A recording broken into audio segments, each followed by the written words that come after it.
تو ہمارا اگلا سوال آپ کے لیے ہے، جنات کی تخلیق کا مقصد کیا ہے؟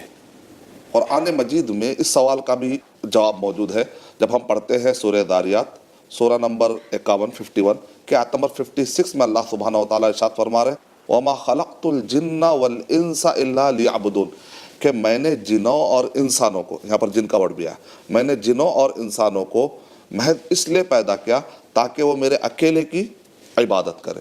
تو مقصد کیا ہے؟ وہی جو انسان کا مقصد بتایا گیا، یعنی یہ سارے جتنے بھی مخلوقات ہیں، یہ مخلوقات ہماری خدمت کے لیے بنائی گئی۔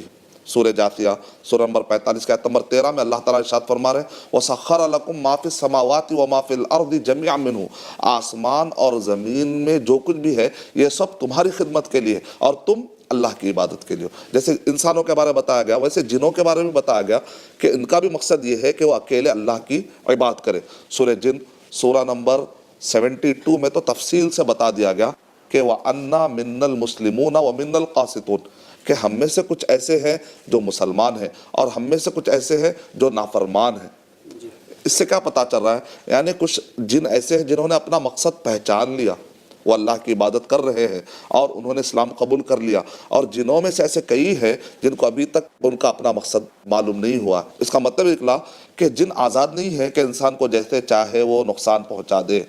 عبداللہ کیٹیگری میں ان کو بھی آنا پڑے گا، اللہ کی غلامی میں ان کو بھی آنا پڑے گا، اور اللہ کے حکم کے بغیر کوئی کچھ نہیں کر سکتا۔ ان سب کی ڈوری بھی اللہ سبحانہ و تعالیٰ کے حوالے ہے، اور اللہ سبحانہ و تعالیٰ ان پر غالب ہے کیونکہ وہ اللہ کے مخلوقات ہیں۔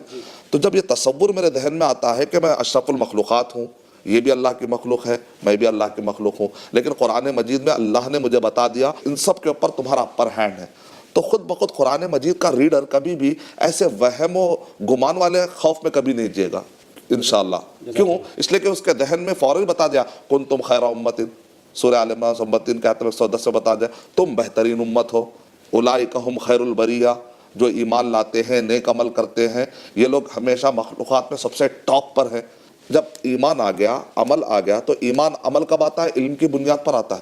جب قرآن پڑھتا ہے ایک آدمی، جب اس کو ایک تصور دیا جاتا ہے کہ تم پرسنالٹی لیول پر تم پیک پر ہو اور تمہارا مرتبہ زیادہ ہے اور یہ سب ڈرنے والے ہیں تم سے، تو یہ تصور انسان کو وہم و خیال والے خوف سے باہر نکال دیتا ہے۔